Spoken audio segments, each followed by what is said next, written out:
Hi, welcome to our lesson today on life sciences. We've got a really mixed bag for you today. Grade 10s and 11s, we're looking at support systems in animals, and for grade 12s, we're going to focus on fertilization and pregnancy. Right, 10s and 11s, are you ready? We've spent a lot of time looking at the bodies and workings of a plant, and we're going to today start focusing on support systems in animals. Remember that unlike plants, animals have to move around. They need to find food, mates, shelter, and if they're going to move, they need to use muscles. But muscles need something rigid and strong to act against. And so we need a support system or a skeleton in order to bring about movement. Animals will have one of the following kinds of skeleton. We have something called a hydrostatic skeleton, an exoskeleton, and an endoskeleton. Now let's spend a little bit of time looking at how these different skeletons work. We could say we're going to look at the physics of these different skeletons. I want you to imagine that this balloon is a jellyfish, right? It's very flimsy. It cannot really support anything. If I tried to support this book on our jellyfish, well, the book will squash the jellyfish. The jellyfish cannot support itself, and if it can't support itself, there's going to be nothing rigid there for its muscles to act against. But the jellyfish lives in water. And so how can we create something that is rigid and can offer support? Well, what we do is we take water and we seal it inside a cavity.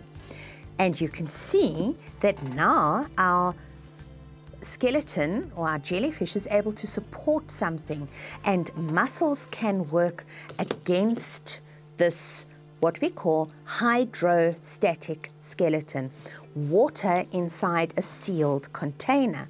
So that's the one kind of skeleton that we could have.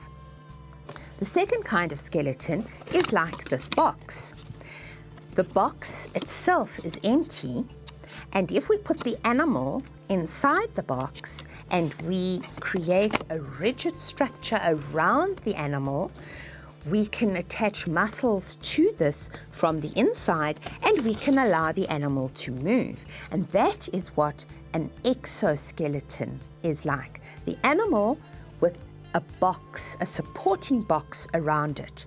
And finally, this is what you are like. This is an endoskeleton, which is a frame structure that exists inside the animal, the body of the animal.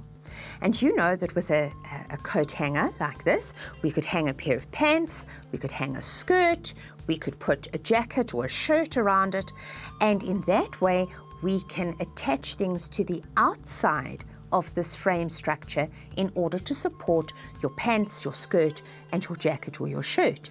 And that is how an endoskeleton is built. So I want you, as we're talking about these different animals, to think of the balloon filled with water as the hydrostatic skeleton, the box as the exoskeleton or the shell structure, and the frame as being the coat hanger or the endoskeleton.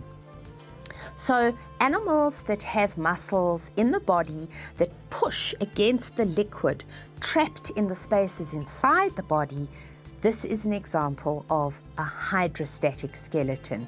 And starfish, jellyfish, sea anemones, the hydra, slugs, caterpillars, the earthworm, all of these animals work on the basis of a hydrostatic skeleton. They're squishy animals. If you squash them, there's nothing to resist you from actually squashing them. So there are advantages to having a skeleton like this. It does give the body support. It can give the body shape. It grows with the animal, and that's a very important advantage, is that the animal just needs to increase the amount of water inside these sealed chambers, and the skeleton grows with the animal. And of course, it provides the animal with a means of locomotion. But there are disadvantages too. These soft bodies become very damaged very easily, right? You can see that this is an accident waiting to happen in a television studio where there's electrical cables all around. And these bodies of these animals can be easily damaged because there's nothing to protect them.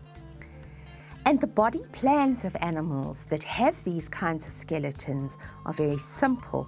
And so you generally find that these animals are quite small. And they are obviously dependent on water because the water is used to fill these body cavities, and they can't move very fast. So these are some of the disadvantages associated with a hydrostatic skeleton. After the break, we will look at exoskeletons and endoskeletons, and we'll see how they work and what their advantages and disadvantages are. So I'll see you after the break.